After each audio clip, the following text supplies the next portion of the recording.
ବୋଉ ଏ ବୋଉ ମୁଁ ନା ମାର୍ଶାଲ ଆର୍ଟ ଟ୍ରେନିଂ ନେବି। ଇଲୋ ସେଇଟା କ'ଣ? ଏଇ ଜୁଡୋ କରାଟେ ମ।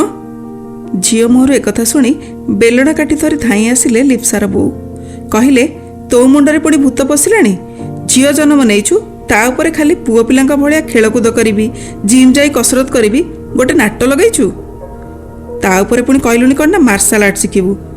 ଇଲୋ ବାଡ଼ିଆ ପିଟା ଶିଖି କ'ଣ ଶାଶୁଘରେ ଯାଇ ଉତ୍ପାତ ହବୁ ନା କ'ଣ?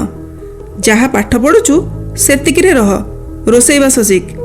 ଆମର ହାକିମ ହେବା ଦରକାର ନାହିଁ। ତଥାପି ଲିପ୍ସା ଜିଦ୍ ଧରିବାରୁ ତା ବୋଉ ଶେଷରେ ଅନୁମତି ଦେଲେ, କିନ୍ତୁ ଶୁଣାଇ ଦେଲେ ତୁ ଯାହା କରୁଛୁ କର, ମୋ ନାକ ନକଟେ ଯେମିତି। ବୋଉ କଥା ଶୁଣି ଲିପ୍ସା ଖୁସିରେ ଧାଇଁ ଯାଇଥିଲା, ଆଉ ତାପରେ ଆରମ୍ଭ କରିଦେଇଥିଲା ତାର ମାର୍ଶାଲ ଆର୍ଟ ଟ୍ରେନିଂ। କିଛି ଦିନ ପରେ ଲିପ୍ସା ଗୋଟିଏ ଚିଠି ଧରି ଧାଇଁ ଧାଇଁ ଆସିଲା। ଘରେ ପହଞ୍ଚୁ ପହଞ୍ଚୁ ଡାକ ଛାଡ଼ିଲା, ବୋଉ ଏ ବୋଉ। ପୁଣି ଝିଅର ଚିତ୍କାର ଶୁଣି ଧାଇଁ ଆସିଲେ ତାର ବୋଉ। କ'ଣ ହେଲା କିଲୋ?